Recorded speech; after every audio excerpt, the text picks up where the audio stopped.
Hello and welcome once again Oh, to Crazy Comics and Stories. It's me, your charming and delightful old Uncle Rat Bastard. And at the other end of the series of tubes and wires that we call the internets is Joe, Crazy Writer. How you doing today, Joe? just got cookie season, can't talk.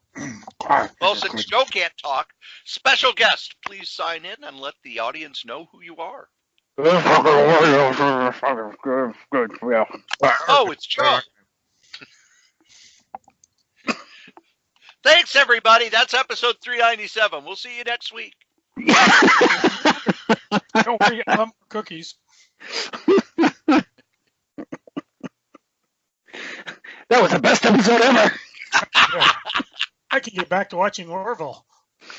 It's not on Monday nights. I save it. They may have limited commercial interruptions, but it's still interruptions. Hey, did you know booby trap backwards is party boob? Carry on.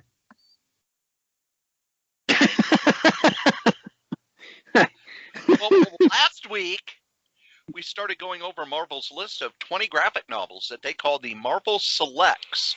And Marvel's actually got them. You can go to their website and buy them digitally. Let's see. I'll read what it says here.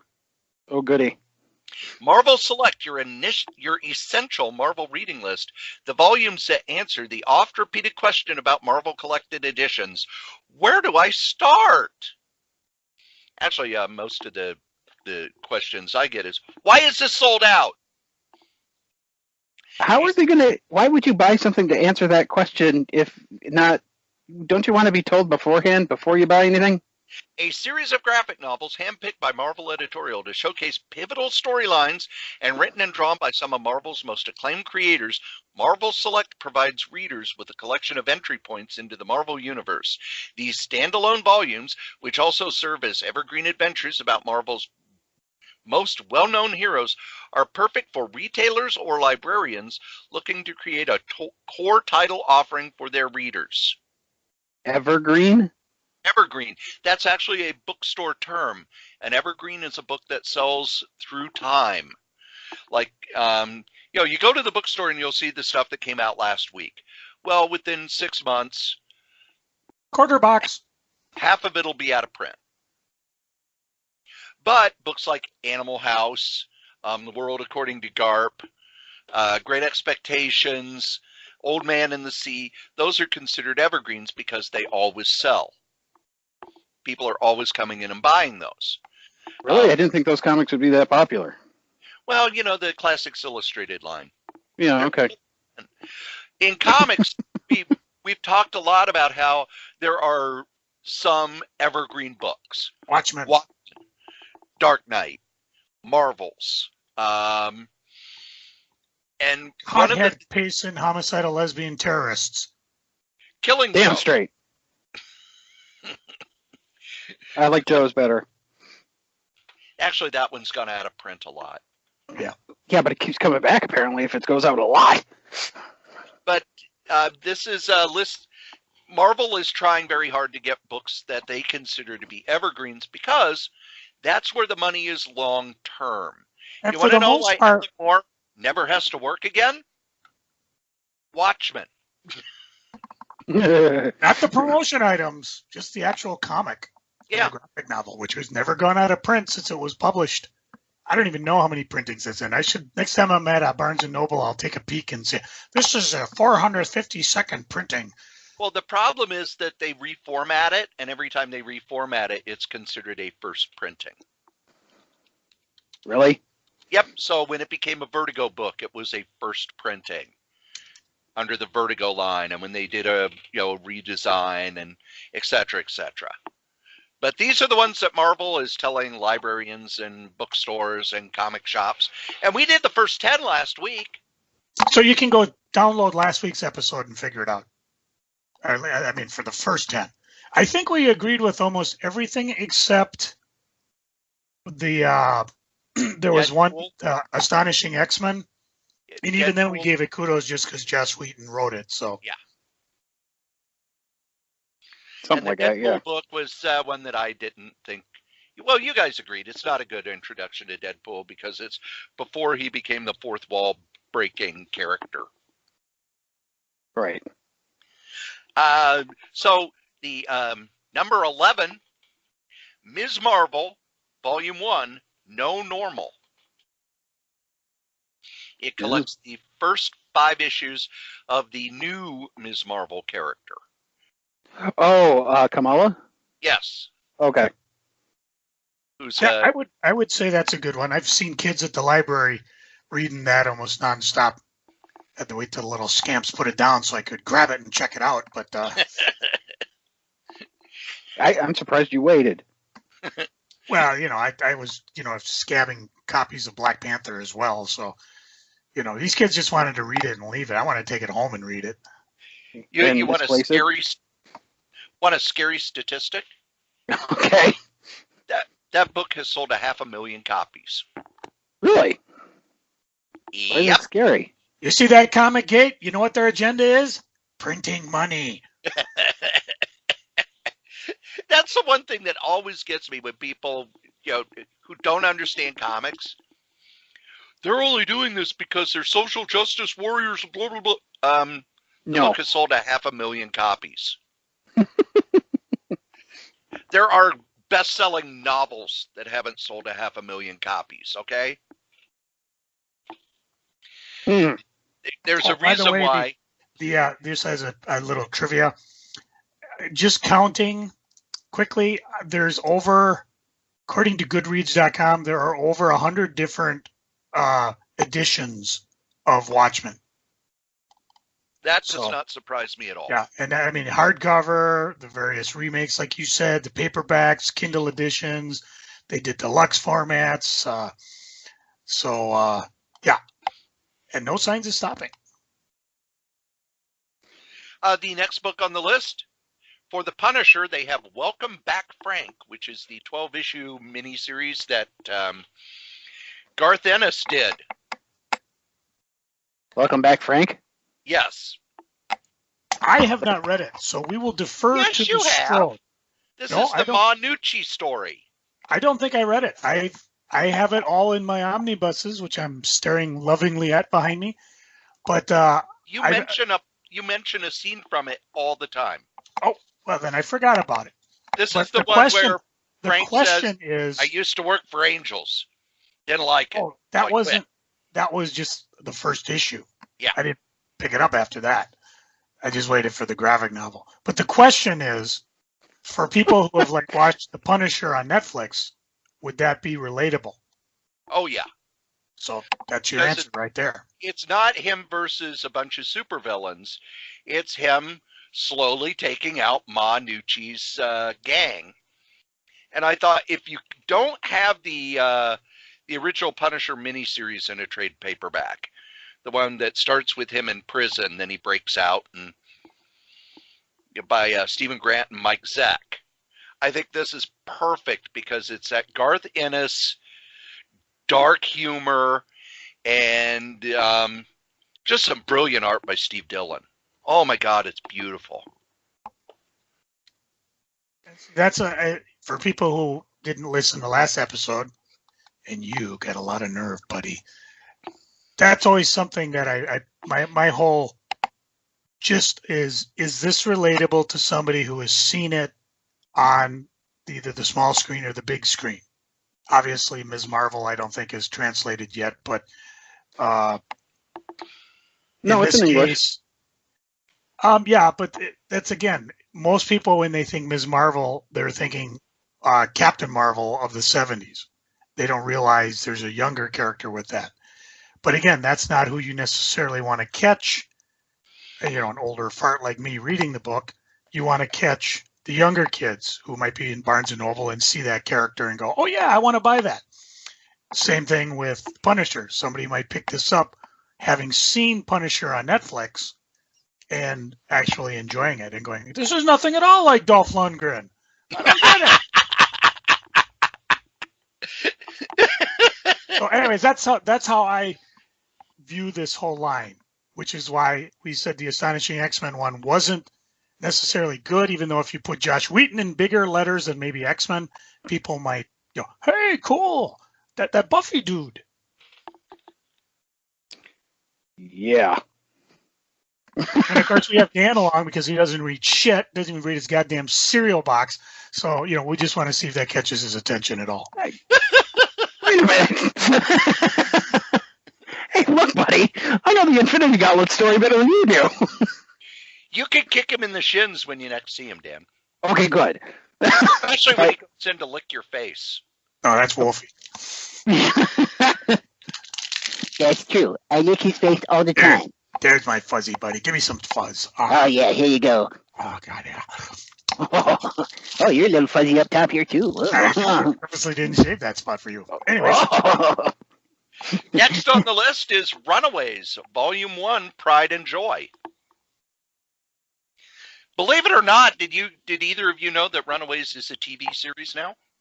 Yes, I did, actually. However, I will say, for some reason, the second half of this list, I haven't read any of them, apparently. Fine, I'll buy you a cereal box. Thank you. Runaways is on Hulu, which is why most people haven't heard of it. Yeah. A friend of mine who is a big Runaways fan has watched it and said he enjoys it. And he got into it from the comics. So... And this is one of my favorite comics of the 2000s. The premise is really simple. There are a bunch of superpowered teenagers who find out their parents are a group of supervillains. And this sets it all up. Good introduction to the characters. Brian K. Vaughan is somebody whose books sell and sell and sell and sell. And this is really... the only major series he did for Marvel. Yeah, it's the only major series he did for Marvel, which is weird because you would think after Marvel saw the fact that, his stuff is selling endlessly, they would just, back a dump truck full of money up to him, but I guess they didn't do that. Well, then they'd have to spend money. They're okay with that. Just ask Warren Ellis. Or Joss Whedon. Yeah, that's true.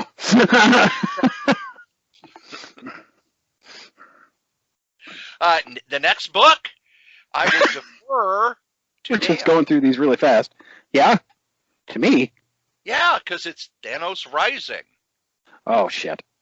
Is this the best book to introduce people to Thanos? No. I do not think so. No, I would suggest going with Jack Kirby's New Gods. That's just me. No. You can just go wrong reading the New Gods. I'll say that. Unfortunately, THANOS Rising was just basically it was Marvel doing to a villain what everybody has been doing with villains that I really don't like. It's like, okay, well, we're going to tell you his sad upbringing story and give you a reason to actually think maybe you should like the character. But you liked him anyway. Well, yeah, I like the comic because, well, it's Thanos, and when it comes to stuff like that, I will like you guys say about all comics, I will like it no matter what.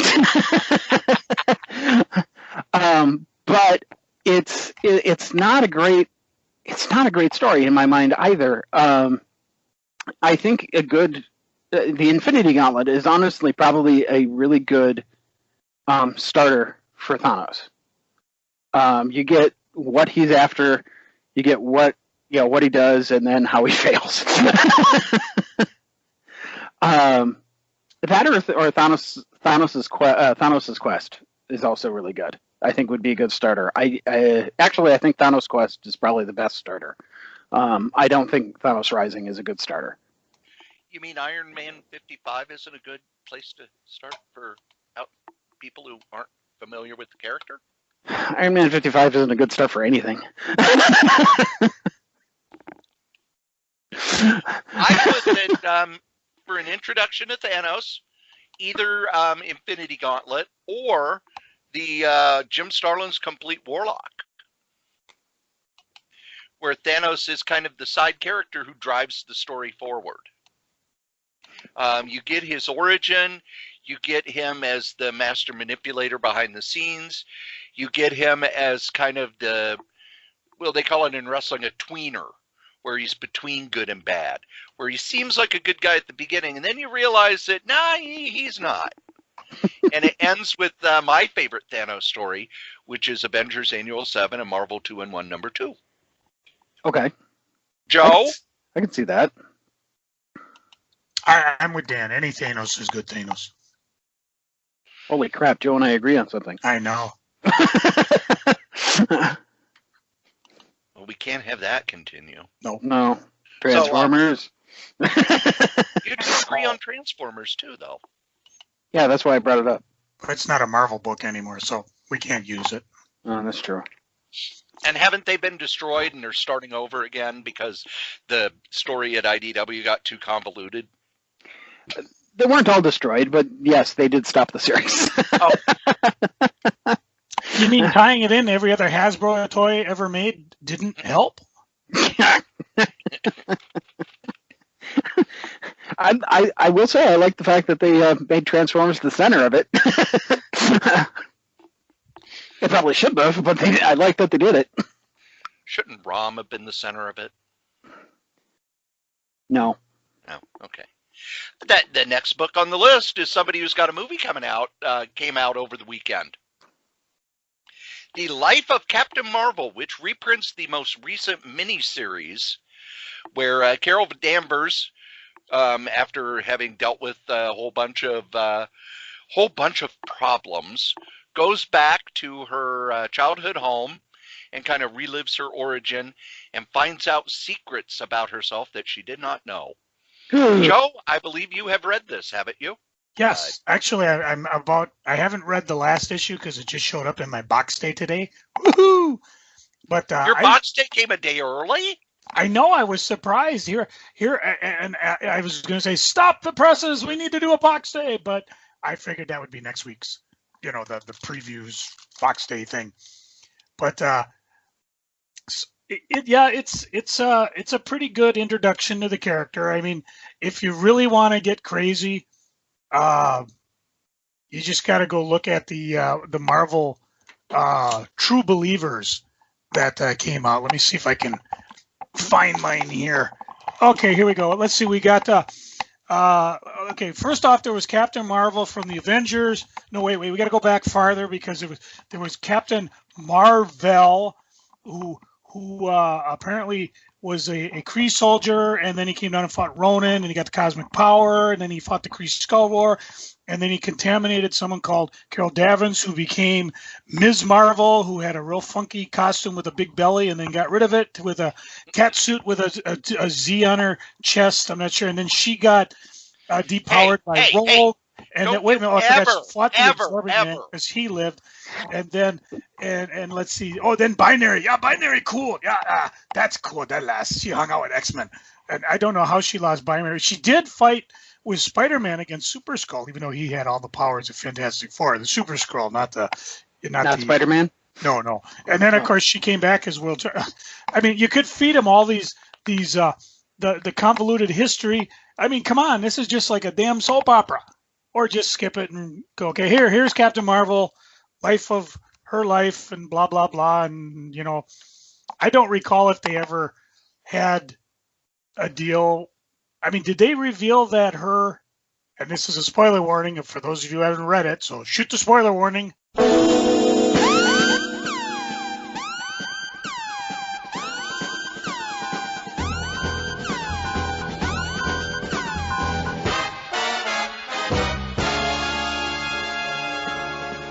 That's our spoiler warning? Yeah. We needed one. Anyways, I mean, apparently they're saying that her mom now was half Kree. That is brand new in that miniseries. Yeah, because that's not how, and I guess that ties into the movie too, but that's not how she originally got her powers. She got her powers because she was standing by the long dead original Captain Marvel. No, not Shazam. Oh, by the way, if you're watching Big Bang Theory reruns, they're doing like a Shazam sweepstakes thing where you could go live to the premiere or win like tickets to the local thing. Anyways, if you win, give me a call. I'd love to go with you. Would you quit screwing up our chances here? Shazam! As if we had one. Split! Yeah, we see it. There's other people we didn't cover. And not to mention Monica. I can't remember what her name was. Rambo. Yeah, Monica Rambo. So, yeah, no, it's better off just to pretend, it doesn't exist. Here she is. Yeah, she everything you knew was wrong. She has a half Cree mother, and now she can go kick ass with Nick Fury. How is that going to affect the Rogue? It won't. I don't know. I haven't. I have not read my Uncanny X-Men 1 to 12 that came out in the last 2 days. Okay, because that kind of she got married to Gambit, so it doesn't matter. Well, yeah, but actually, isn't that why it Rogue affects her powers, though? Isn't that why Rogue is so tough, because she accidentally absorbed all of Ms. Marvel? Yeah, yes. Exactly. That's what I mean. So she got better. I mean, Ms. Marvel. Captain Marvel. Yes, I know Ms. Marvel got better, but the thing is, with the new revelations in Captain Marvel, and if they're kind of ignoring her past, how is that going to affect people that are affected by it? I think Rogue just absorbed powers. She doesn't absorb. She absorbed a lot of her memory, which led to the whole binary thing. First off, Joe, I have to say, when you were talking about the backward C on her chest and the sash, don't you ever say anything bad about a Dave Cockrum costume design. Symbol. He stole it from Kiss. It's the Kiss S. I don't care. That was the best costume she ever had. It was the worst. It's one of those tropes like in D&D where, it's really good to fight in a chainmail bikini, but in real life, no, that was pretty hokey. Actually, it's not bad. I've done it. The power of the uterus. Well, there's a lot of things you've done that a lot of people haven't. But Captain Marvel, again, wow, what a convoluted history, because basically Gary Conway created the character and then left in the middle of the second issue. That's it. I'm out of here. The muffins are cold.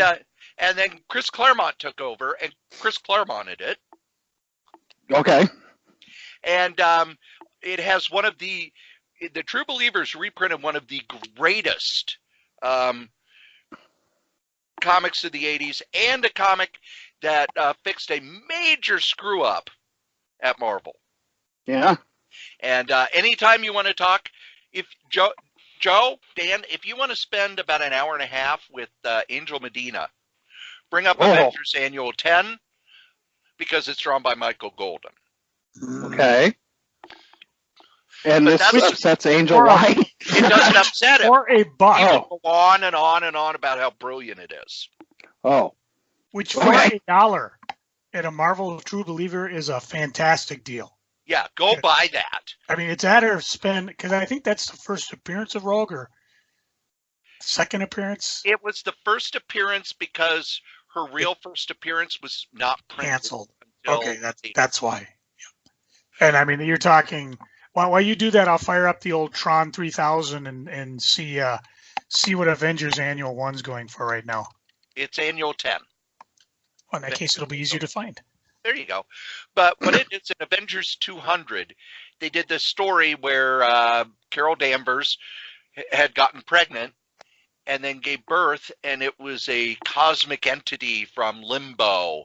And he had seduced her while she was in limbo and impregnated her with himself. And you're already getting skeeved out, aren't you? Especially when the character says, she fell in love with me after some help from my machines.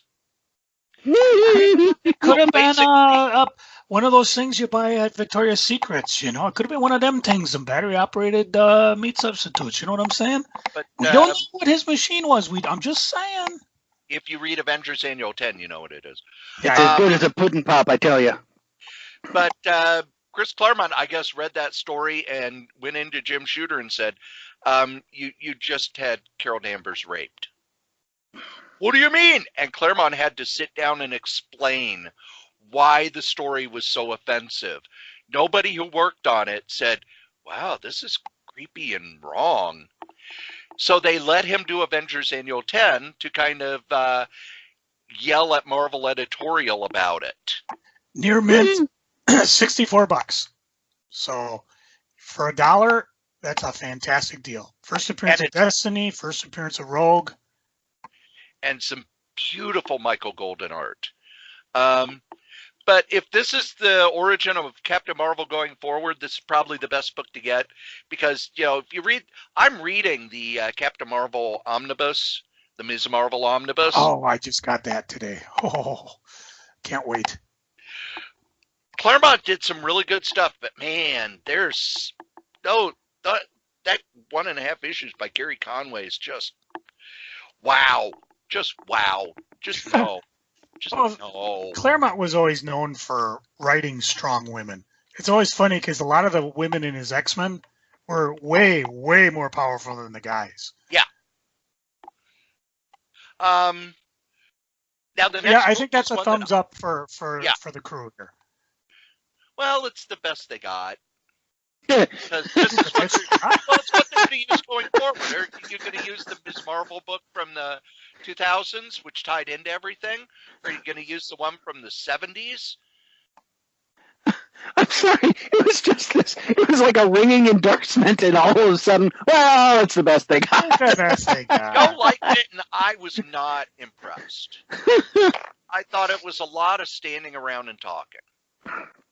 The new one you're talking about? Yeah. Oh, okay.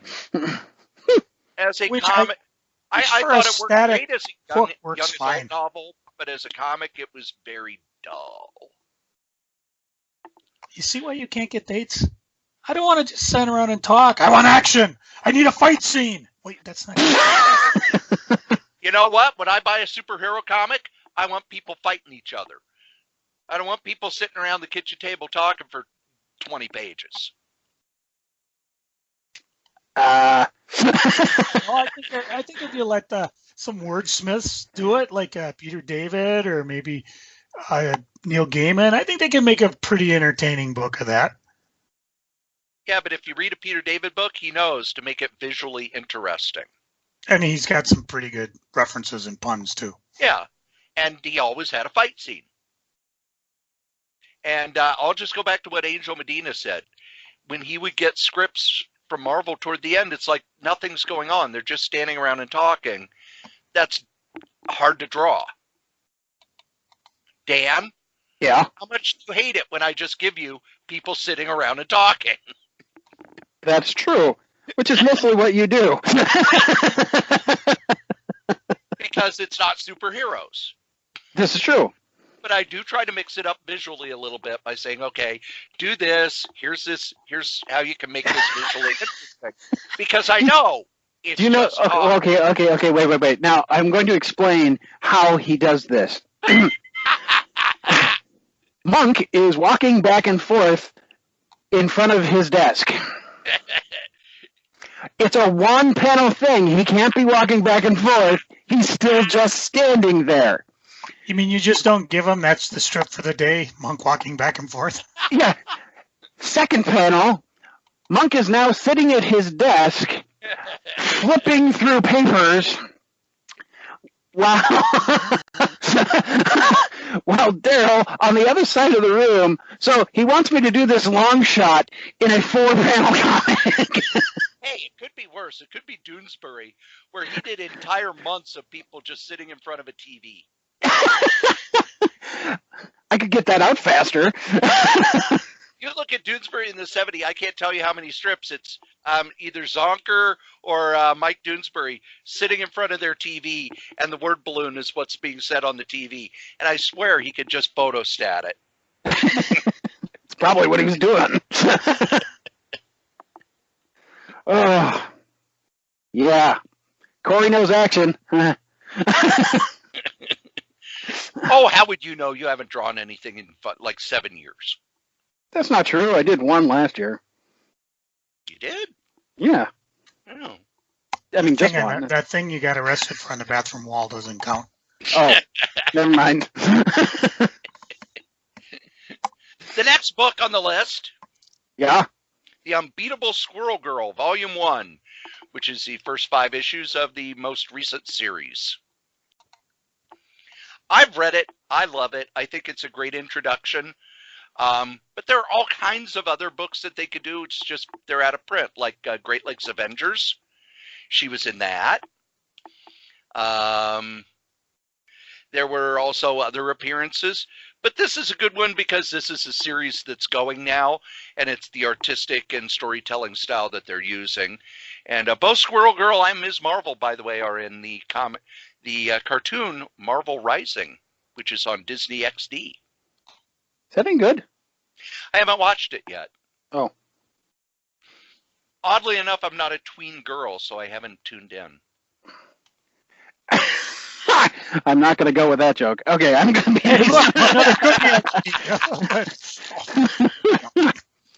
Next time, go buy Girl Scout cookies. Ask them if they've watched it. That's who it's aimed at. Well, yeah, so never mind. No, I can't. I don't want to do that joke. Go on, please. Look, Gore the Golden Gorilla is getting its own series, kids. Now we're talking my language. I'd buy that. $1. Thor, God of Thunder, the God Butcher, which starts the Jason Aaron Thor run, which, believe it or not, has gone over 80 issues. He just announced that today, that he's, finishing up writing the War of the Realms, and that's how he's ending his run on Thor. And he said, by the time it's done, by the time it starts, I've written 80 issues of Thor. Nice. It is his hands, Thor. Yeah. Now you need to kick him in both shins, Dan. I will. I may do a Dick Cheney and accidentally hit a little too high. You may shoot him in the face. I was thinking more kick him in the nuts, but I like this. I think it's a great choice. There have been a lot of restarts of Thor the last 10 years. Everybody who comes on Thor is like, okay, we're starting over. Now, Joe, have you read this book? No. Do you think the first story arc of the JMS Thor would be a good book to start people with? Not really, because it ties into the whole idea that Thor had been gone for a long time. And although it has echoes of the first Thor movie, I don't know if, I guess it's okay for what it is, but there are some reveals that are very, more insider, especially as he's going through trying to find, you're kind of like, well, who are the Warriors 3? Oh, they're the ones who died in the movie real fast. Sif? Oh, yeah, we never saw her after the first movie. That type of stuff. Although, I've always thought it was weird that Thor's girlfriend had Sif.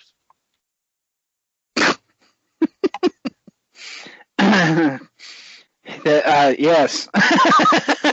We're back to the teenage thing. Anyway. My only problem with this is it shows Thor as a brash young god, the current situation, and then Thor in the far, far future. And that might be confusing for new readers. Yeah. You could always do reruns of Iron Man 2020. I mean, that's not too far away. Yeah, they're going to start a story about it. Really? Yeah. Yeah. Huh. Well, that should be interesting. We're talking Tony's like descendant, right? Well, kinda, sorta, kinda. Yeah. Okay. As much of a descendant as any character is of another one. Right. Yeah. The hell? Somebody asked me the other day, what didn't they have in the 16th century that we have now? And I said, fart apps. Oh, that's what that was. Okay. Next on the list is the first is called Ultimate Comics Spider-Man by Brian Michael Bendis. This is the first story arc of Miles Morales. Good choice. Oh, okay, yeah. This is when he was in the old universe, though, right? This is. Although the stories read pretty good. They could just easily translate into the current universe. Okay. And I think after seeing Spider-Verse, people would be okay with him being from another universe. Because the people are going to pick this up are going to be, they've already seen Into the Spider-Verse, so they get that idea. Right. Okay, that makes sense. So, yeah, I could see that. Then the next one for Spider-Man, they have Ultimate Spider-Man Volume 1, Power and Responsibility, where Brian Michael Bendis updated Spider-Man's origin by making it 7 issues long.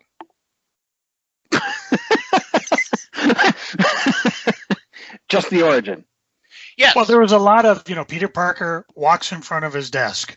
Peter Parker sits behind his desk. Peter Parker. Oh, Cory wrote this one. Yeah. The thing that I do like about this, they actually make Uncle Ben a character you give a damn about when he dies, rather than just the guy who said, with great power comes great responsibility, and Aunt May saying, want some wheat cakes. Wheat cakes. Wait. Uncle Ben said something like that? I told you, read the box. You don't make good rice if you don't follow the directions. Sorry. They've updated Uncle Ben in this one to be a ponytailed hippie. Although I really, as long as how much is a cup of rice? Young hottie. I mean, oof. No, Aunt May's really not a young hottie in this yet. So they'll need to update that in the comics at some point. Yeah, we need more Marissa Tomei. Yeah, and as much as I love those Ditko stories, they do not do well with young readers. Because they're almost 60 years old. And I remember when I was reading comics that were 30 years old going, wow, this looks really crude and terrible. Yeah. And again, I can't, I always mention my daughters really got into reading the Essential Spider-Man Volume 1. But then again, I explained it to them. This is the original stuff, as if, this was the sacred scrolls to be read. Oh, so they appreciated that, And then they got burned, and Yoda said it was okay. Really? Is that what happened to that? Yeah. I better get that omnibus.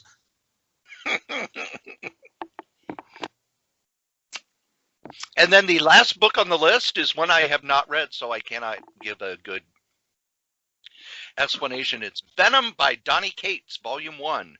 The collection of the new series by the new creator, Donny Cates, who's kind of become the hot writer at Marvel right now. Okay, as bad as this is, I'm not sure if I've read this one or not, because I'm not sure if what I read was the first few issues of the newest run. What do you know anything about the plot? I do not. I don't. I have not read the book. Oh no. Hold on. But which one is it? Donny Cates, you said? Yes, Venom. Yes. By Donny Cates, Volume 1, Rex. But again, because the movie was out, I don't even know how it went. Not a bad one to choose. There was a book a while back that was the earliest stories by Todd McFarlane and the other people. I honestly think that would be better because I still think Todd McFarlane's art sells. Yeah. Now the question I have: are there any omissions, things that you would have chosen to put on a list? There are a lot. I wrote down 4. The first is Guardians of the Galaxy. Yeah, that was number 1 on my list. I'm really surprised they didn't do anything with that, because everybody knows Guardians of the Galaxy, considering they were a B-level team at best. Oh, okay, I'm giving them too much. They were like a D-level team at best, and now they're like, you say Guardians of the Galaxy, everyone knows who you're talking about. Even wrestling fans know who you're talking about. Yeah, I know Captain Victory and Starhawk and exactly Charlie Nikki. 727. Yeah, I had a crush on Nikki when I was a kid. Of course. Still have a crush on Nikki. But the question is, what run would you use? Ow. At least you'd be burned right away. Them women from Mercury, they're hot.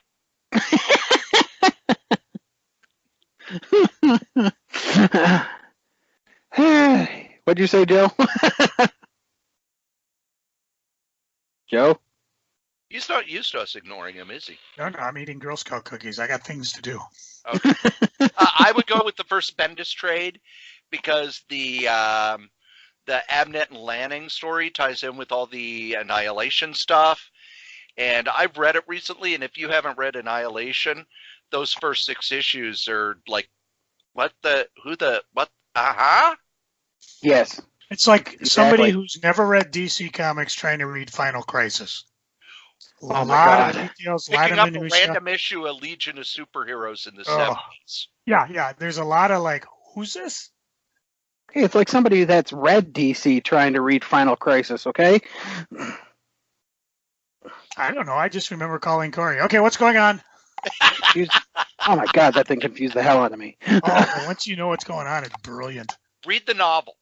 There's a Yeah, novel that helped by a lot. Greg Cox. Read the novel, then read the comic, because the novel is much more linear. And then with the comic, and you start to make all the connections, you start going, oh, holy shit. Oh, okay. Now, forgive me if I'm right. I always forgive you when you're right. That's Thank why you. I don't have to forgive you very often. Darkseid Thank you. won when the 7 Soldiers of Victory series came out, right? Yep. So, I mean, Darkseid won. yeah, he'd already won, and that was how many years before Final Crisis? 2. So, I mean, that to me is brilliant writing right there, you know. The next one I have is the Netflix characters. None of the Netflix characters are on this list. So if you watch Probably a Daredevil, reason, but I think there's more than enough good Daredevil stories. oh yeah. Jessica Jones.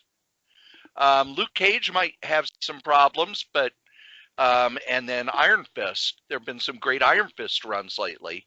But I actually think you take that Bendis Defender story, that should be a Marvel Select because it's got all of those characters. It was written for the people who came to bookstores after watching the Defenders. Oh. Okay, well, that seems like the perfect one to do then. Considering it sounds like exactly what they were trying to do. Yeah. Cloak and Dagger has a series on Freeform. Did you know that? Really? Good. Freeform used to be Doesn't ABC mean I can Family. watch it. But Family. Used to be Fox Family. Used to be owned by the 700 Club. That channel. I didn't know Cloak and Dagger was on that. Yep. Oh. I thought it was supposed to come out on Netflix and just never did. No, it got renewed for a second season. Oh, well, good. I mean, I like the characters. They just did a recent digital only series, which I think would be a good introduction to where the characters are right now. I love the stuff from the 80s, that Rick Lee and Artie art, just inked by Terry Austin. I love that stuff, but it's very 80s, very, very 80s. So it just, again, it's something that, I think a 15, 16-year-old would read and go, this is old and stupid.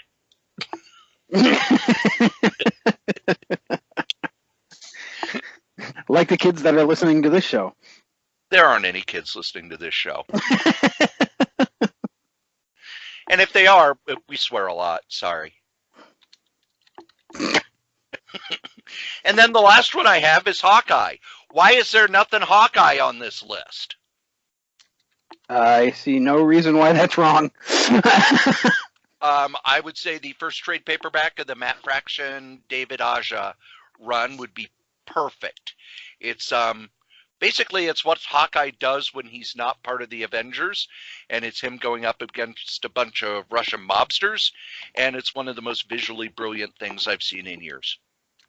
I also think there should be a Black Widow trade, but there really hasn't been a good Black Widow trade lately. That is true. Maybe the Marvel Knights trade, which was written by Greg Rucka, and then the second part was written by Devin Grayson. That'd be a good trade. Joe, what ones do you think are missing? I think there should be a Doctor Strange one in there somewhere. Same reason, because it's tied into the movie. There was one, wasn't there? Yeah, The Oath. Yeah, okay. It just wasn't a good one. Okay, yeah, that was part 1. See, even I don't listen to that. Was there a Captain Marvel? Or I'm sorry, Captain America.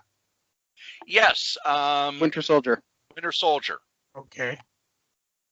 I'm mentally running down any Hulk ones worth doing. Yes, we talked about one. I just don't remember what it was. Let me go back to the list. Uh, That's why I have.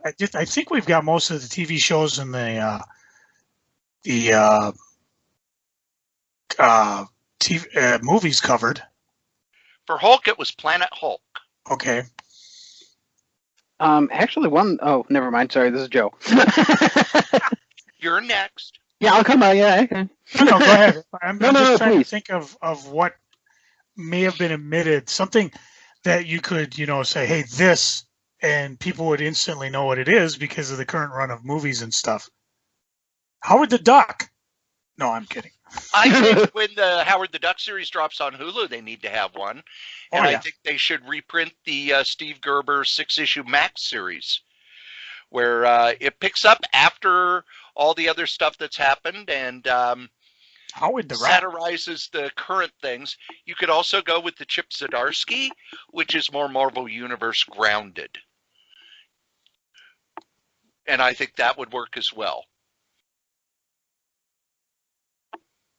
Okay. Dan? Well, actually, thinking about different movies and stuff that have come out, they are missing like a Ghost Rider. Yeah? And I was actually a big fan of Ghost Rider, the Danny Ketch story, when that was out, because, I'm too young to have gotten into Johnny Blaze at first. However, I love the character when he comes back in that story. The first collection of that would probably be, of that story wouldn't be bad, because you get kind of a background to the character, even though the new Ghost Rider, I'm not a huge fan of. Because I wasn't recently until the last issue of Avengers I read, where Odin comes down in a drunken stupor to confront the Ghost Rider, not realizing, well, he did realize, but he was addressing the demon within, not necessarily the host character, and he kind of left enough mystery behind it to make me think, okay, there might be something to this character. Yeah, it sounds like they're changing the whole concept of him. It's still the demon. It's just he doesn't understand why he's tied to a car instead of a bike. So there's more to be revealed, but it wasn't enough to get me to buy the Ghost Rider series. Because I was reading Avengers at the time, I just ran across that. But again, for people, I didn't read S.H.I.E.L.D., or I didn't watch S.H.I.E.L.D., so I don't know how they did Ghost Rider in the TV show. Very much like the Ghost Rider series, at least when they first brought him out. So yeah, you want to go with the more of a motorcycle type dude. Yeah. Was there a S.H.I.E.L.D. book? There really hasn't been a good one. Mark Waid did a S.H.I.E.L.D. series, but I have to admit I didn't care for it. There just has not been a good book to tie in with the S.H.I.E.L.D. TV show. Another one that they don't have that we've had movies for is Blade. Yeah, Blade's another one where we really don't have a good Blade comic. I liked him in the Night Stalkers, actually. Yeah, but man, that ties in with all sorts of stuff. Yeah, it's the whole Midnight Suns thing, which was the Darkhold, Ghost Rider, Doctor Strange actually was part of that. And just tons and tons of tie-ins and stuff.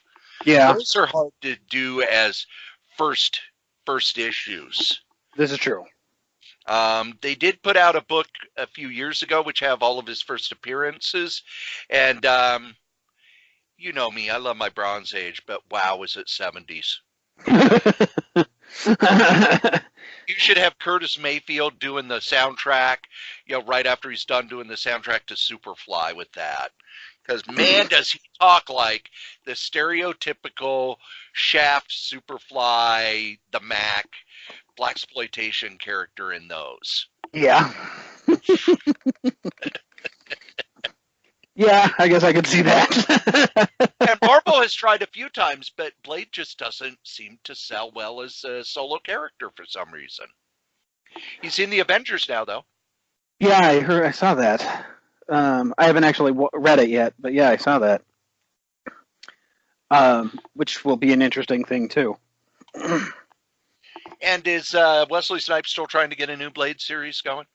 He's always trying to get a the Blade last series thing I going. saw, they actually have something planned, but I just read the headline and move on. It's like, how many times have we heard about things coming that never happen? Hey, with him? Hey, the Silver Surfer movie from 1979 is still coming out. Yeah. Because Stan said so. Of course. And he's probably up there now with, Luke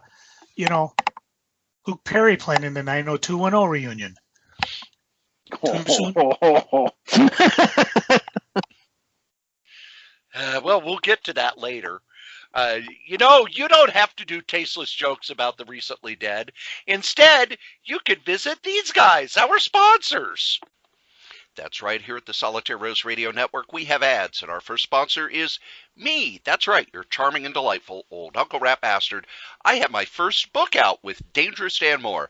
It's the first 100 strips of our online web strip, Worldwide News, the story of the lowest rated cable news network. And you can get yourself a copy with commentary, with all sorts of extras, with signatures and everything. Just email Dan over at lordshadowflame@gmail.com. Our top sponsor, who's been with us since day one, is DreamHost. DreamHost.com. You need yourself a website, and DreamHost.com is the #1 web host in the whole known universe. Just head over to DreamHost.com, put in the code KRAYZ, KRAYZ, get $20 off your first year. How can you beat that? Our other sponsor is Graze, GRAZE.com. Healthy snacks for a healthy lifestyle. Just head over to Graze, put in the code CORYS 3R5P. Your first and fifth box are free. You can get them weekly. You can get them bi-weekly. You can get them monthly. You just order a whole bunch of them. It's great stuff to keep you away from the vending machine at work. Now, if you would like to leave a comment for any of the podcasts that we do, we'd love those. Go ahead and email us at solitairerosenetwork@gmail.com, or you can call 952-856-0519. Operators are standing by. Okay, it's just a place that we'll record your calls, but we'll play them on the air. We'll answer your questions. We love getting feedback. Tell us what you think. Ask a question. Suggest a topic. Be a guest. Send us your stuff. SolitaireRoseNetwork@gmail.com. If you would like to advertise on any of the Solitaire Rose radio shows, you can. Just email us at SolitaireRoseNetwork@gmail.com. Subject advertising. Thanks. What a segue. I didn't know how he was going to do that, but man, he kind of picked up a fumble and shot it to the penalty and did a bogey to make a stolen base. Field goal! Pinned right in the middle of the ring. 1, 2, 3. Give me a turn count. Okay. And this isn't the only podcast I do, although after some of this you might go, really? No, they're all dying too, I'm sure. Here's the other podcasts that we have here at our network. The Solitaire Rose Podcast Network is filled with all kinds of audio goodness. First, there's Crazy Comics and Stories. It's been going since 2010. It drops every Monday, and it has me, your charming and delightful old Uncle Rat Bastard, and Joe Crazy Writer talking comics, shenanigans, and whatever we're freaking and geeking about. Every Monday morning. It's been going since 2010, and it's available at crazycomics.solitairerose.com. Also on that same feed is the Solitaire Rose Podcast, which is me, again, your charming and delightful old Uncle Rat Bastard, doing interviews, talking about comics history, pretty much talking about whatever I want to talk about. We've also got Solo Joe, where Joe Crazy Writer does a solo podcast, and he hasn't done one in a while, so kick him in the shins to get him started. We also, on that same feed, have Solitaire Rose Series and Review, where we do DVD commentary of older comic book series. That's all at crazycomics.solitairerose.com. I also do a podcast with Wolfie B. Bad at badadvice.solitairerose.com, where we take listener questions and give them bad advice. There's also Novelcast, where I take the novels I've written and turn them into free audiobooks. That's at novels.solitairerose.com. There's also Fantastic Forecast, where myself and Adam Vermillion are going through the entire run of the Fantastic Four, 4 issues at a time. That's fantasticforecast.solitairerose.com. And if you think that I'm on all of these podcasts, you're wrong, because Scrabbling Across the West is at scrabbling.solitairerose.com, where musician Dave Cofell and his wife Stephanie travel across America and then sitting down to play Scrabble and talk about the day. That's at Scrabbling Across the West, scrabbling.solitairerose.com. There are always more podcasts at the Solitaire Rose Podcast Network. Be there. Aloha. And now we get to Joe's favorite part of the show. No, not where he mocks the recently dead. Fuck. It's Joe. What's going on the eBays? Well, before we started, we were doing I come into the phone call, and Dan and Cory were going on and on about bad pornography they had watched. Why bad pornography? I have no idea. But it made me think, you know what, one of the weird things I sold just recently. Cory, have you ever heard of the TV show called First Wave? No. Well, it's came out in 98, 2001. The gist of it was, framed for murder and on the run, a former thief struggles to expose the vanguard of an alien invasion with the help of a conspiracy theorist and a newly discovered prophecies of Nostradamus. And Wait. it had quite... It's the X-Force meets Logan's Run? Or not Logan's Run, The Fugitive? Sort of. I know I never watched it, but one of the characters on it was played by Tracy Lords. Oh. And it just so happens that Andromeda Comics did a 4-issue series based on that with different photo covers, and I happen to have issue number 4, which not only was the final issue, but was also a photo cover of Miss Tracy Lords as well. Did Pat get her autograph on it? I was scared to let Pat look at it, but it's not tremendously expensive, but it was just back when I was collecting a lot of photo covers with the idea that I maybe someday might run into the actor and have him sign it. Another set of photo covers I ended up selling, Guardians of the Galaxy Prelude, number 1 and 2. This was before the first movie.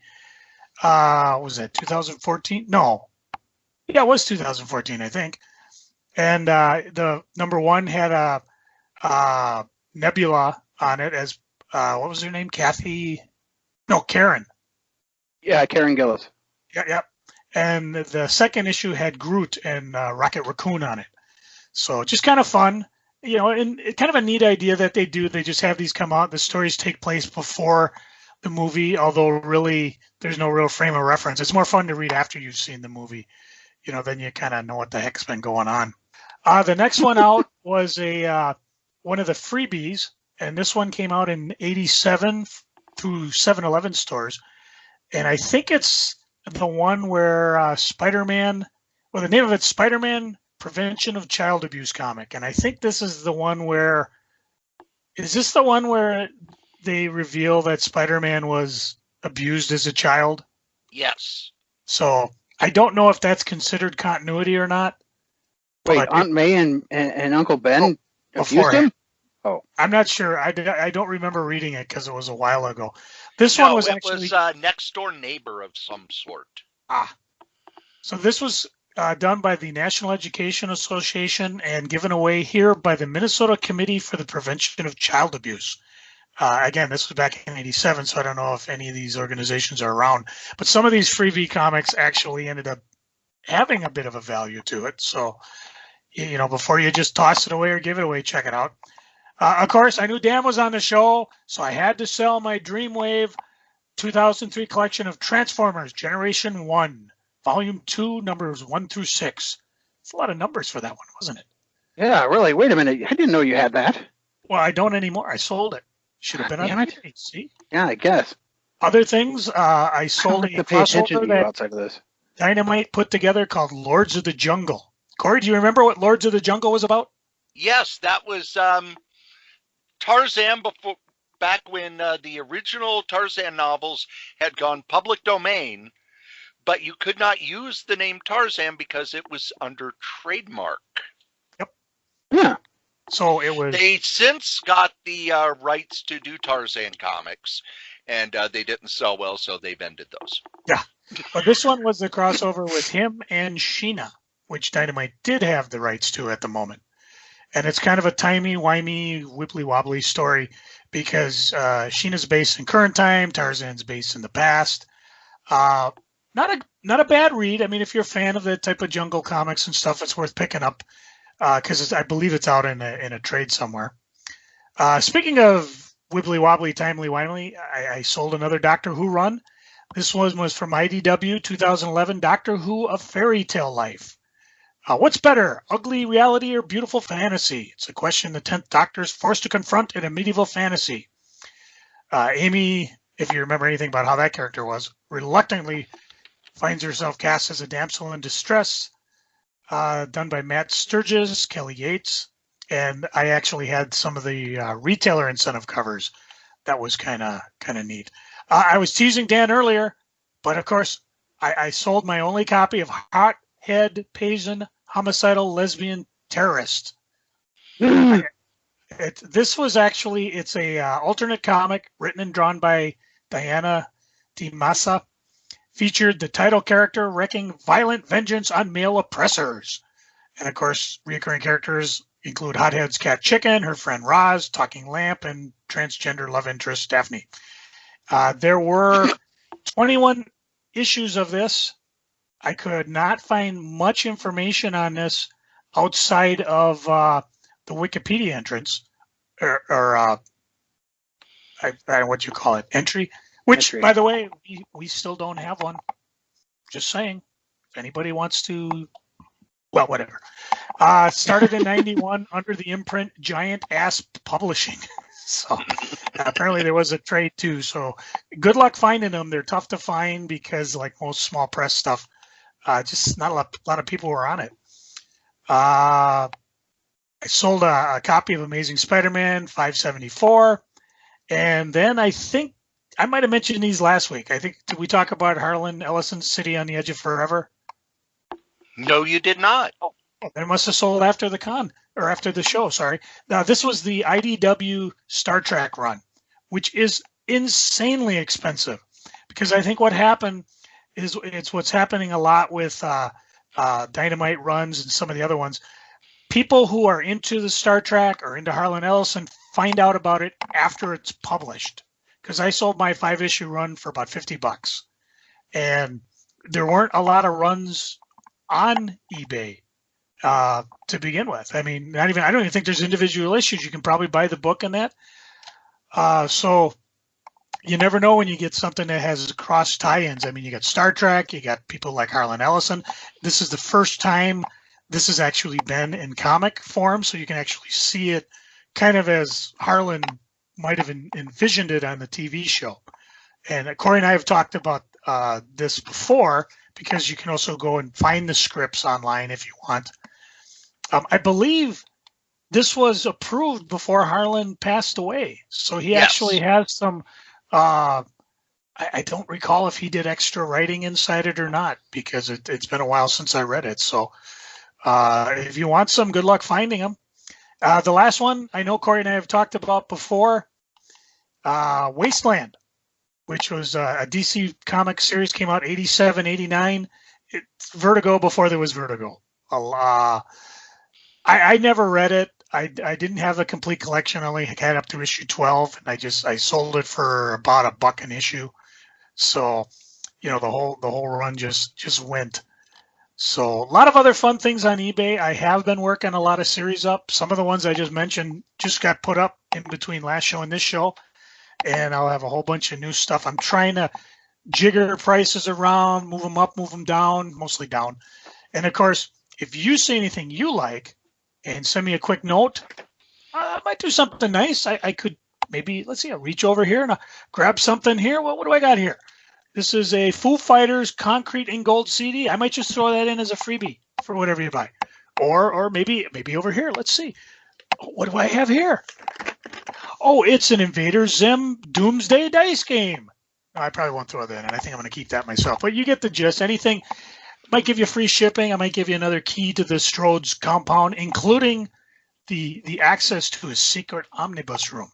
Before you get excited, it's not where you can go look at the omnibus. Well, you can look at the omnibuses Cory has, but they're load-bearing walls, so you can't take them down and read them. But you can look at anything else he has, or just skip that and go to Krayz, Krayz on the eBays. It's open 24/7, so you can buy things anytime you want. And even I have no idea who listens to us overseas, but I'll tell you, if you're an overseas listener and you do see something on eBay, just send me an email. I don't normally ship first class to foreign countries because it takes forever. But knowing you're a good listener of the show, I would do that for you and try to get it to you in the cheapest manner possible. So you got that going for you. Which is nice. Joe's nice? Well, no. No. Okay, just checking. Speaking of people who aren't nice, Dan. Yeah.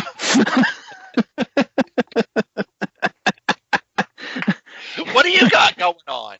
Oh, fuck you.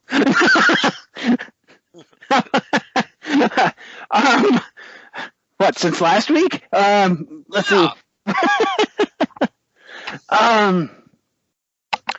Well, I have some friends in Roseland. Liar, you have no friends.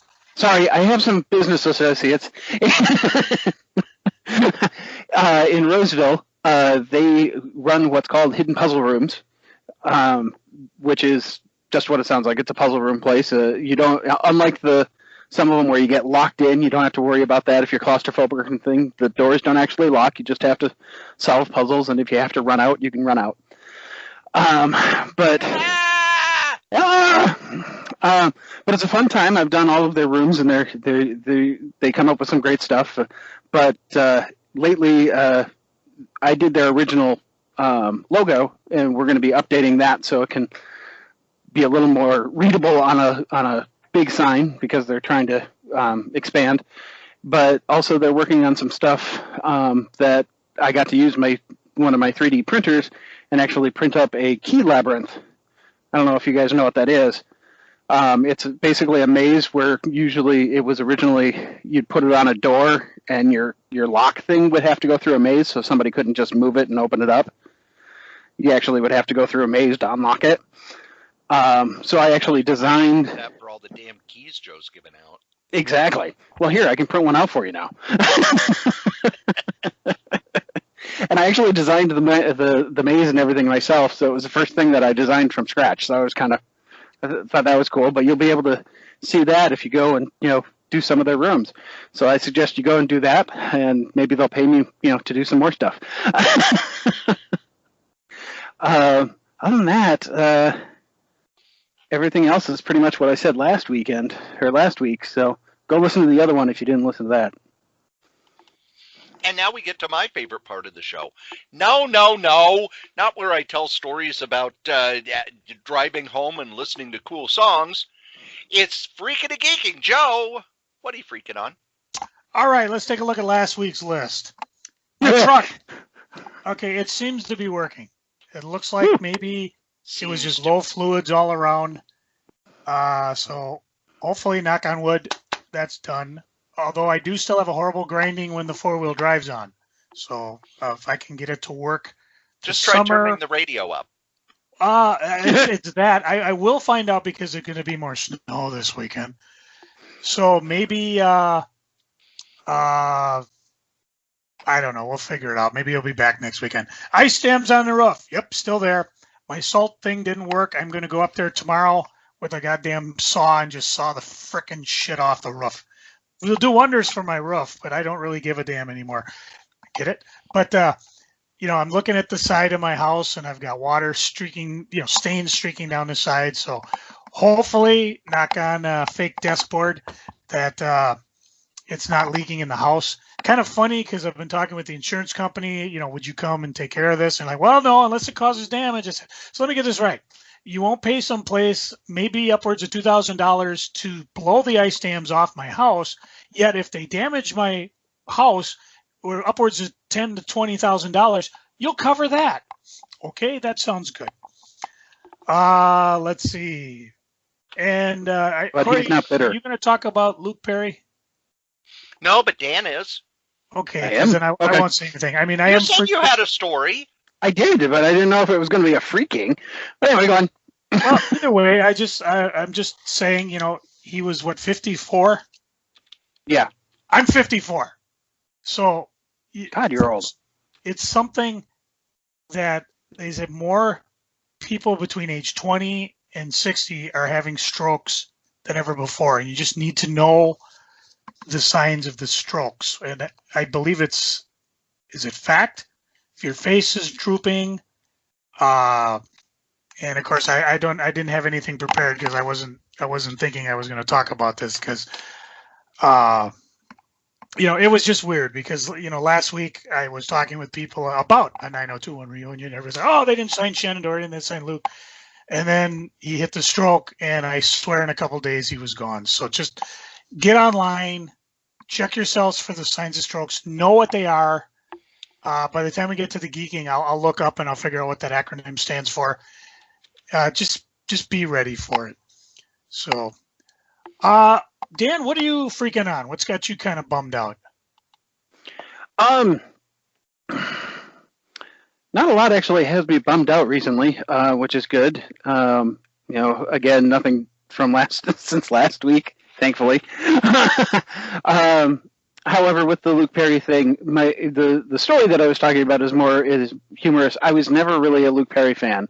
I know he got better in more recent years, and I've heard great stories about how he is on set and things like that. So all the respect for him for that. However, what it was that when The Fifth Element came out way back when, he was still doing 90210. So, of course, a teenage boy that I was at the time was not exactly interested in Luke Perry. In fact, he annoyed the heck out of me. And The Fifth Element wasn't good at its previews. The only preview I had ever seen about The Fifth Element was it was a bunch of asteroids kind of just rolling by the camera, and then it came up and said The Fifth Element. So nothing drew me to go see the movie either. A friend of mine went and saw it, came to me and said, okay, no, you have got to come and see this movie. I'm like, okay, fine. So we're sitting there, and the credits are rolling at the beginning, which they used to do. And the last name that comes up is, and also starring Luke Perry. And I just slowly turn and look at my friends. Slowly I turn. Yeah, slowly I turn. Step. And it was great because he just turns to me and he goes, no, don't worry. He dies in the first 5 minutes.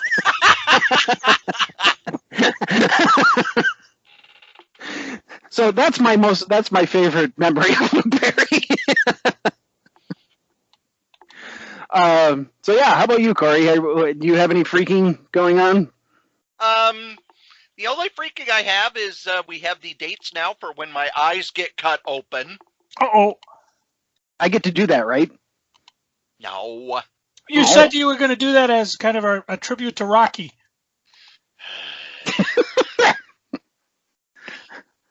Cut me. You offer to save a guy money. Now I have to go to an eye doctor. Well, I go to the eye doctor because they have to do all the measurements and everything. And when I get in, I say, I need to warn you up front. My eyes are extraordinarily twitchy. I really have trouble with anything near my eyes. And of course, oh yes, everybody's like that. And I said, no, you don't understand. It took them over an hour to put makeup on when I was doing stage plays. It's because you kept dropping your pants. No, it's because anytime they would get near my eyes, I would freak out. So I sit down and they do the little thing, and then they say, okay, because your eyelid droop, you need to, I'm going to pull your eyelid up. And they would put their hand near my eye, and I involuntarily would just jump back. Please don't do that. Look, I told you. Why don't I hold it up? So I would hold it up, and they would have to bring these things in close to my eyes, and I was literally holding my face with one hand to keep the eyelid open, and the other hand was on the back of my head so that I wouldn't jump back when they would put the thing near my eye, and the thing would flash to get the 3D print of it and everything. Yeah. So they will do the first eye on April 15th and the second eye on April 24th. Wow. Now, what type of are they worried? I mean, are you going to be sightless for a while? Is there amount of swelling going on? How's that going to They affect gave me a your list ability? of the things that could happen, and of course, all the stuff they listed is like, wow. But they say that I should be able, but I have to go that day, get it done. And they say, we're not going to knock you out. And when I glared at them, they said, have you ever had a colonoscopy? Yeah, we give you that drug. Okay. And Cory really glared at him then. No, because I've had that done, and you don't remember.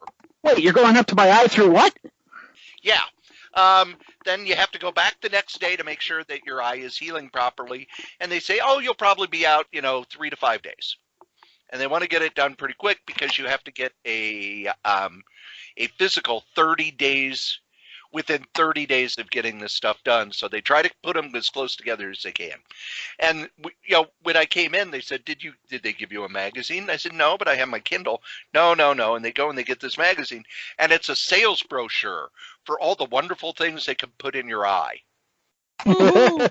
You're like, dude, I collected eye injury comic books. I know exactly what they can put in my eye. Thank you very much, EC. But there were all these special things, and they said the doctor will say, what works best.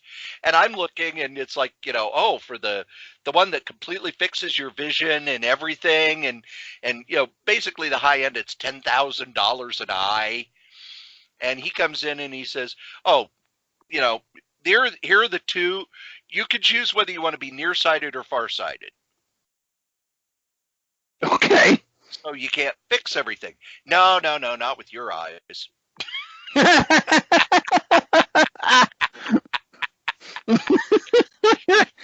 Difficult to the end. Lovely. I don't get to buy any of the special lenses. I just get the regular. So I'm going to continue to be nearsighted.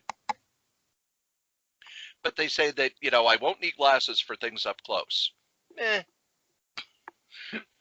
I'm not that worried about it. But, that's what's going to happen.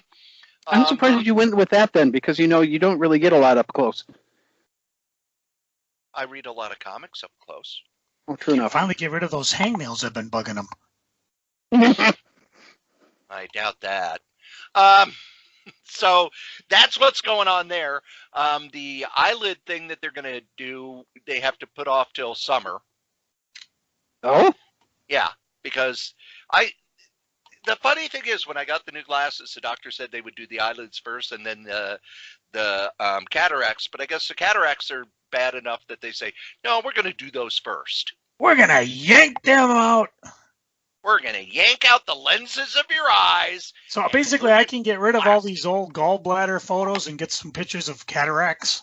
Or eyeballs. Hang on a second. YouTube.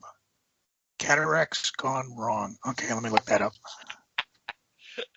And at work, Dan and I actually talked a little about this last week. They've told us there will be no raises for those of us on the phone. Right after they announced that, hey, we made 6% more profit. That's motivation. Isn't it, though? Oh, and we're getting slammed as hard as we are during an open enrollment, but, no new temps because we laid them all off over a month ago when things were, we laid them off in January when things were slow.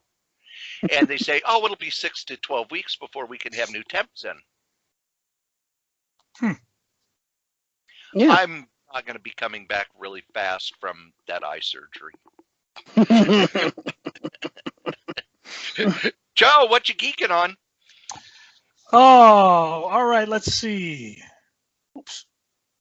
Huh? Okay, I do need a new computer, but I'm not going to. Finally saw the CNN film Love Gilda.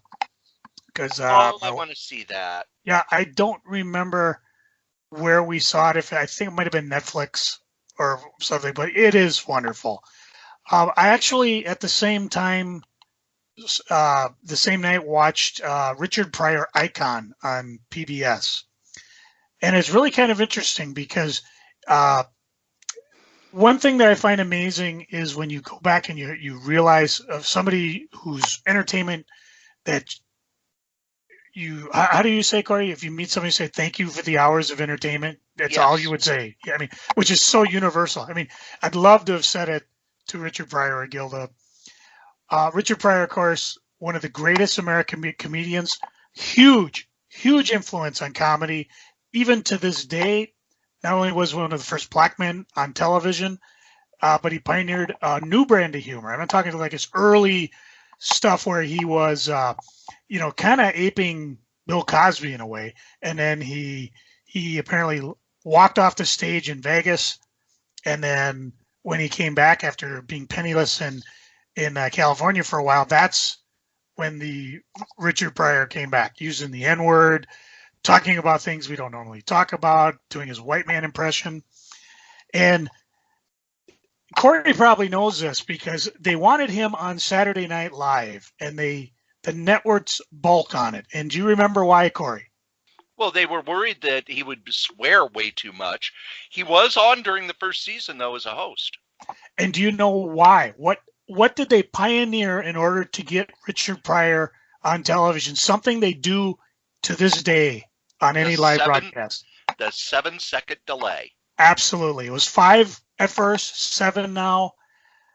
That's why there is a delay like that, at least most of the time. I mean, some live televisions, they don't have it like that. So just amazing. Now, Richard Pryor, what I didn't know is just his horrific youth. Mother was a prostitute, father was a pimp, he got beat regularly, lived in the ghetto. Just lived in Peoria, Illinois. Oh my God! I'm almost embarrassed. I was so naive and I didn't know nothing about his background. And I mean, part of it is what drove his comedy in such a cutting edge. But it's just amazing that somebody from that type of background was able to do what he did to get as far, to get the superstardom he did. And then, like I said, I watched that, and then we watched Love, Gilda. And again, another brilliant comedian. She was not from a wanted background. I guess her father worked a chain of hotels. I'd have to watch it again to see what, but they were not bad off. But she had problems. I think it happened after her father passed away. I believe she was 10, and then she started gaining weight, and her mother had her on these weight pills, and consequently, that's why when you see her on Saturday Night Live, she's just thin as a rail. And back then, they didn't know about eating disorders and things like that, but it didn't stop her from just going out looking for the laughs. She wound up in just different groups. Second City Television wound up on Saturday Night Live. Then, of course, her special. What was it? Gilda Radner Live? Yep, it was a Broadway show that they filmed for TV, but instead they released it in theaters. And she absolutely loved doing it, but she also realized after doing it, she didn't want to do it. That wasn't what she wanted, even though she liked it. There was a lot of insecurity in her, which I've seen this theme before in different people, different anxieties, different insecurities. Almost like it's part of the creative process. You have to have it in order to be creative, in order to keep driving yourself onto the next thing. And of course, they get to my favorite part where she meets Gene Wilder and they get together. They deal a lot with her battle with ovarian cancer that ultimately she lost her life to. An amazing documentary, touching tributes from different people. It starts out with some of today's Saturday, well, not today's, I mean, the 2000 teens Saturday Night Live performers reading her actual, I guess we call them diaries, her own words are reading. And these people are wowed just the fact that they're holding something that Gilda actually wrote. So just two fascinating series. Again, love Gilda from CNN. I believe it's on the Netflix. I'll double check, or you could Google it and find it. And then, of course, Richard Pryor Icon was on PBS, which was really, really fascinating. I mentioned it earlier. My box showed up early, so I imagine next week, Cory, are we going to be doing some previews? Of course. All right, so you folks got that to look forward to, and of course, all the fun stuff I've read. Actually read quite a few comics, but of course, they're way out in the other room because I've taken up a new system to try to figure out what to do with my comics, because a lot of times, like a miniseries, I go, okay, I got issues 1, 5, and 7. Where are the other ones? Because it's like when I should do this sometime, Cory. You did it once on a live.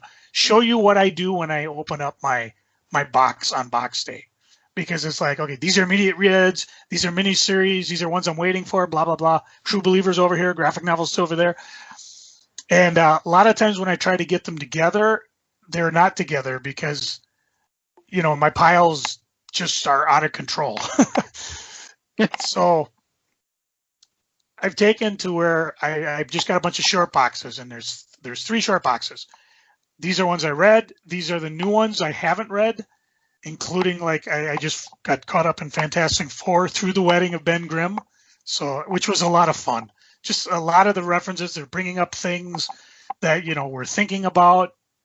They may not address them, but they're bringing them up, which I absolutely love. Again, that light continuity that Cory talked about earlier when we were talking about the Punisher.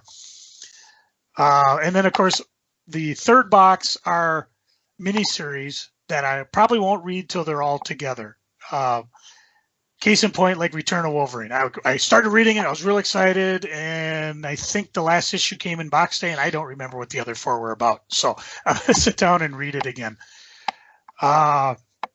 I did read, however, some regular graphic novels, and an actual book. The first one, an actual manga out of, I think it's Ghost Ship, called World's End Harem by Kotaro Shono. And in the future, one man is about to get very, very lucky. The man killer virus is a lethal disease eradicated 99.9% of the world's male population. Our hero, Rito, has been in cryogenic sleep for the past 5 years and now awakens to an all-female world where he himself is the planet's most precious resource. His one simple mission, repopulate the world by impregnating as many women as possible, whether he wants to or not. And it's going to be good because it's got the warning, explicit content, parental advisory, explicit content inside it. And obviously, I mean, that I've read Why, Last Man Standing, and other things like that. I think Women's World, there was a graphic novel from Drawn and Quarterly I talked about a while back. So just another theme, but just a very different way of doing it. And of course, the biggest thing, and I don't think it's a big surprise, Rito doesn't want to repopulate the world until he finds his girlfriend, who mysteriously disappeared as soon as the virus appeared. Needless to say, that's making the women in control right now very nervous because they don't want him just traipsing around the countryside. What if something happens to him? Book 1, I'm not sure how many books of these came out. I've gone back through my previews trying to find it. I think at least 3 were solicited. I know 3 have been solicited. This next one from Omden, Ménage à Trois, or Ménage à 3? Ménage à Trois. I know how you say it. I'm just see how they write it, because this is basically Ménage à 3. I think is it. Not the Trois thing, because it follows the lives of a 27-year-old virgin comic book geek.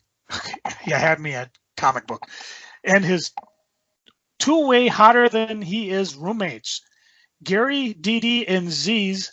They're tight as a sandwich. Montreal apartment. It's cramped. Stage for sexy hijinks, awkward moments, and plenty of everything trying to bonk, shag, or nuzzle with everyone else. Apparently, this is a website that you can just Google it and read it. I decided to pick up, there's 3 volumes. I got the first 2 delivered. The third one I did see, but it hasn't been delivered to me yet. Just hilarious. Again, adult entertainment, plenty of hijinks, plenty of nudity, You know, it actually sounds exactly like my 20s when right after I got out of high school, except for the Dude, two if- women. I just If this lived is your alone. 20s, I will probably would have to lick you again, but because obviously the one woman is I think she's kind of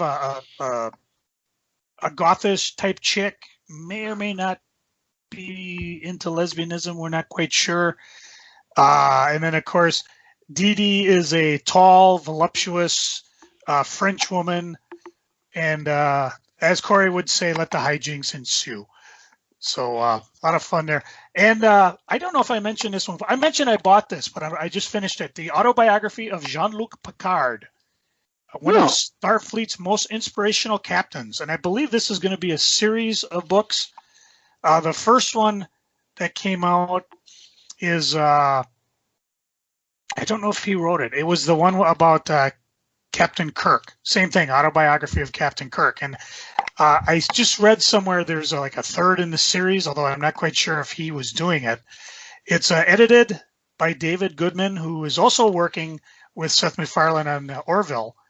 And he's done a lot of work on Family Guy, American Dad, Futurama. And of course, the fun thing, he started in 1988 as a staff writer on The Golden Girls. Kind of neat. The book is a lot of fun. If you're a Star Trekkie like me, Trekker, Trekkie, whatever you want to call yourself, it's a lot of fun. A lot of little details are put in there because, of course, you always want to say, okay, I want to get up to the incident of the Stargazer. They cover a lot of his career on the I just said it. His first ship, Stargazer. Gazer, thank you. And meeting Jack Crusher. His apparently in this continuity, he does get married to Beverly Crusher. So it'll be interesting to see in the upcoming Picard series if they're going to play off on that or do like they did in the last episode of Next Gen, where they were married but they divorced. And just little details that I appreciate. Like there was a throwaway line in the Next Generation when they had Leonard Nimoy on as Spock, the big two-parter. And they're going off to Romulus to try to find him. And Picard makes like, yes, I was at his wedding, Spock's wedding, which of course was a sneak for us because none of us Star Trekkers knew that he had been married. And they give a few details. It seemed to be a human woman that Spock was marrying. His dad was there looking disapproved. But when it came time to hear the name of the bride, something misfired, and so he never did figure out the name of Spock's bride, which they never reveal anywhere in the Star Trek series. So just little tight continuity things like that. See, people, it's not that tough. It can be done. So, but if you enjoy the books, I'd check it out. I would imagine the next one would possibly be Captain Sisko or maybe Janeway. And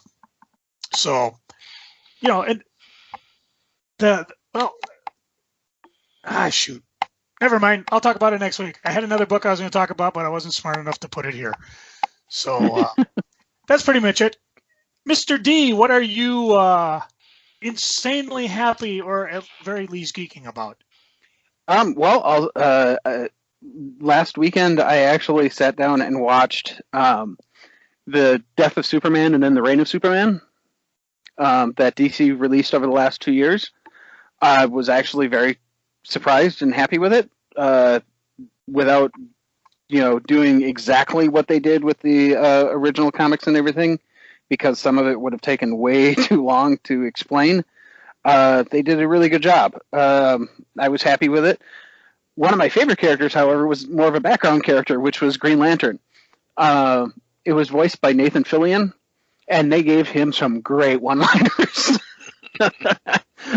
I mean, like the one of the last things they show, I guess spoiler alert if you want, because it's actually in both of them there's credit scenes, and the last credit scene is Lex Luthor walking into the JLA tower, and the entire Justice League is just staring, and all of a sudden Green Lantern just goes, "Who left the front door open?" Yep. So it's a good two movie thing. So if you like the original story, you should still probably like this, especially the first one. I thought they did Doomsday really well, and so that was cool. What I'm really, really geeking on is now I officially am almost always have 4 Infinity Gauntlets at me on me at all time. I've got. Selfish. I have a wallet. Life still is what it is. Yes, I have a wallet with the Infinity Gauntlet on it. I have a keychain with the Infinity Gauntlet on it. For Christmas, my stepdaughter got me the Infinity Gauntlet class ring. And today, in the mail, I got my Infinity Gauntlet watch. It's nice and gold. It's got the gold Infinity Gauntlet in the center, and then at noon, 2, 4, 6, 8, and 10 are the 6 different gems. It's just a beautiful piece that's Marvel authorized and stuff like that. I just love it. So I now Geeking. What? You have a new geeking? Geeking. Okay, well, go for it. I'm good.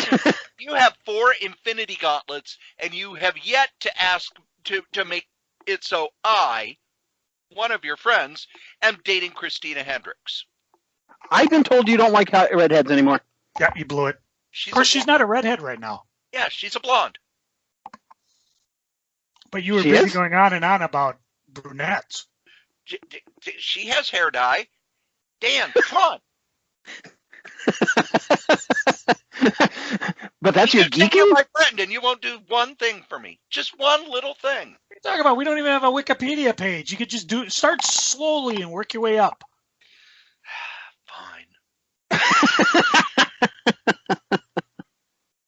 Cory, may I interject here before we get to your geeking? Sure. All right. I promised I was going to mention this, but I looked it up about FAST, which is an acronym used to detect and enhance responsiveness to the needs of a person having a stroke. The acronym stands for facial drooping, arm weakness, speech difficulties, and time to call emergency services. If you see your friend doing that, if you're feeling that, just remember FAST and take care of yourself. The 5 warning signs of strokes: sudden numbness or weakness in the face, arm, or legs, especially on one side of the body; sudden confusion or trouble speaking or understanding speech; sudden vision problems in one or both eyes; sudden difficulty. Cory's been having a stroke for the last 10 years. It could be. That's why he's podcasting. Yeah. If you have difficulty walking. When was my son born? Sounds like a personal problem. So, anyways, the last 2: difficulty walking, dizziness, loss of balance, problems with coordination, severe headache with no known cause, or the desire to spend the last 9 years talking about comics on a podcast. Cory, what are you geeking on? I sat down and read the first 12 issues of The Immortal Hulk. Cory, get mad. Cory, read Hulk. One of the things that I like about the Hulk, yet is probably hard for Marvel when they say, hey, there are people who watch the Hulk movie and want to buy books. Every new creator who comes on the Hulk has a different angle on the character, and they're all valid and they're all good. Okay. From the Jeff Loeb, we're just going to have a big monster fight for 30-some issues with the Red Hulk, to this horror-based version of the Hulk. They all fit. This is creepy. This is a great horror comic that happens to have the Hulk in it. Yeah. And the Alex Ross covers are just amazing. They just blow me away. What a great 12 issues. And I want more, so I'm glad that the series is going to keep continuing. On the Marvel app, Marvel Unlimited app, they just added a bunch more Marvel Mystery Comics. They added, looks like 8 more issues of the early Human Torch and Submariner stuff. So I'm looking forward to reading that this week. TV-wise, I've watched all 7 hours of the Royal Rumble. The 2-hour pre-show and the 5-hour Royal Rumble itself. And I could go into a lot of detail, but I'll say this. Watching it, I felt so bad for Daniel Bryan and AJ Styles because they were right after the Women's Royal Rumble, which had the biggest crowd response I've ever heard on my TV. When Becky Lynch went into the Women's Royal Rumble, the crowd was so loud you could not hear the announcers. Wow.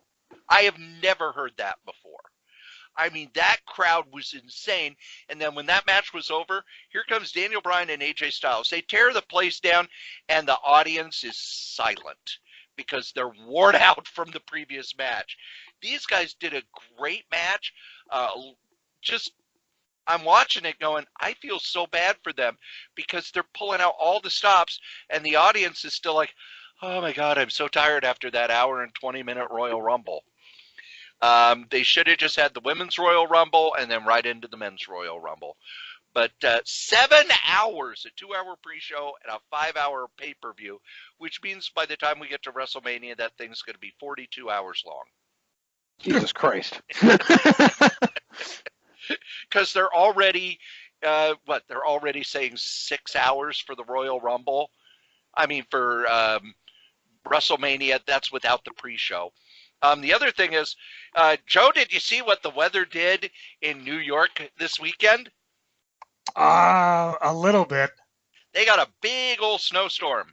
Yeah, did see. We got cold because all the bitter cold that they're getting has been pushing us down. Yeah, which is why we got bright sunshine. We're not getting killer tornadoes. We're not getting the heavy snow. So I'll take the cold any day. The WrestleMania is at an outdoor stadium where they just had big old bunches of snow. That's some good thinking there, people. And all I could think is, Joe, you've seen, could you tell the people what Randy Orton's outfit is for wrestling?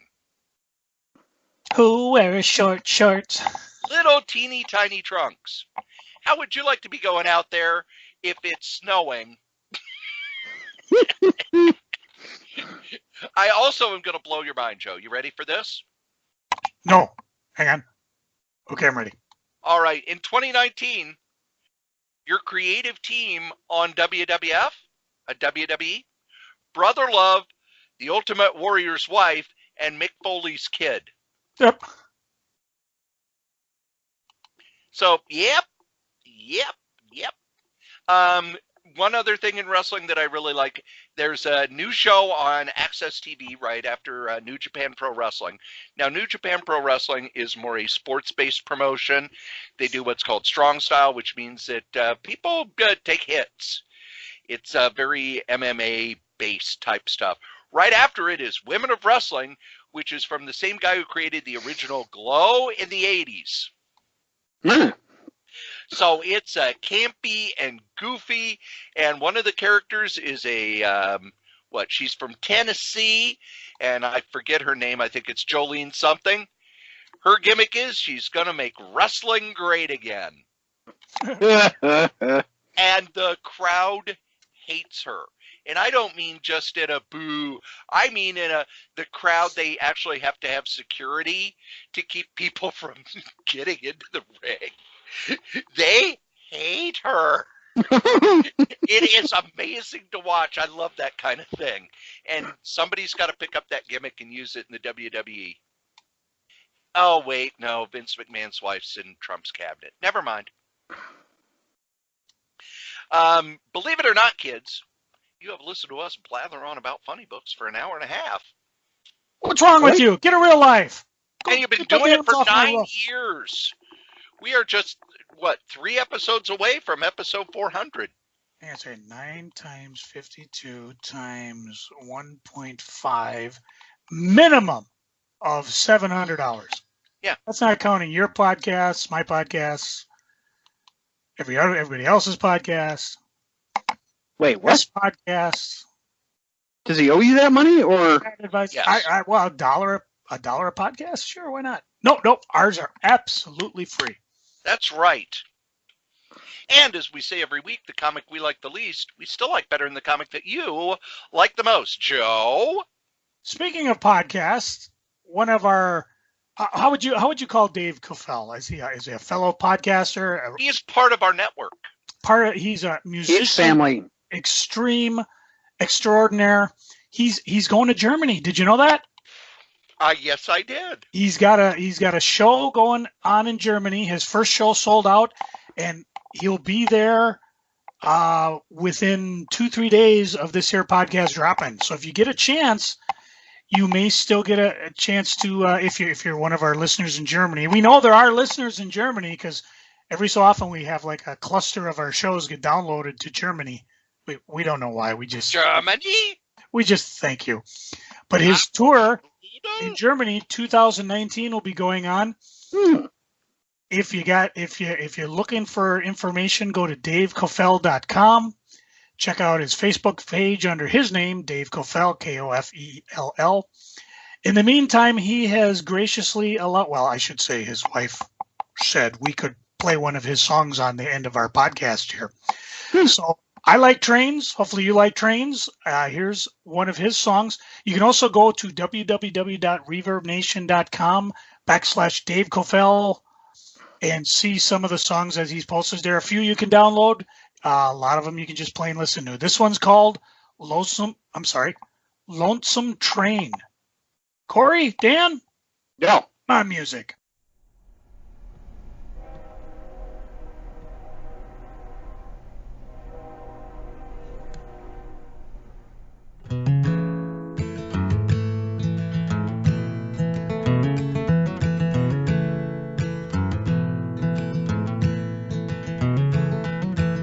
See the waves on this lake of tears. Hear that lonesome train ride. Feel the wind as it cuts me to the bone. Stars like ice up in the sky. And there's things I cannot tell you.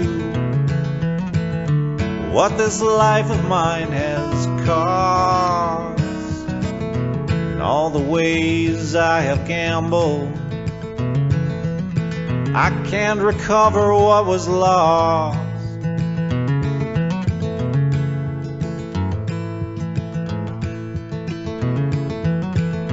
Standing here on this weary shore, just trying to make some kind of sense. Wouldn't be a sinner if I could find it in my heart to repent.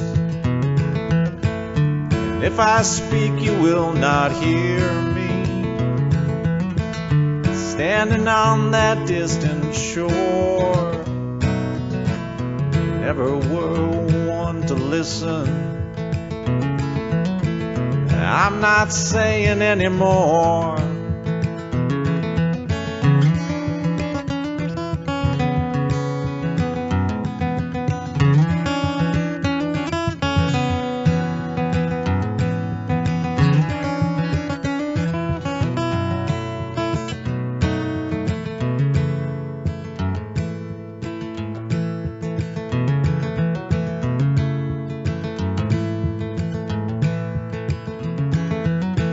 Jesus could walk across this water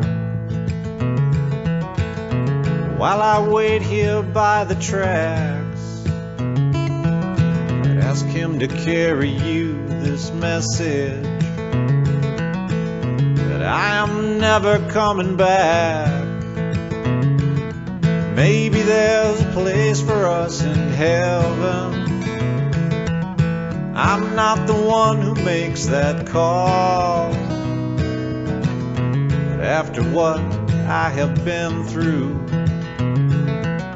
hell wouldn't bother me at all.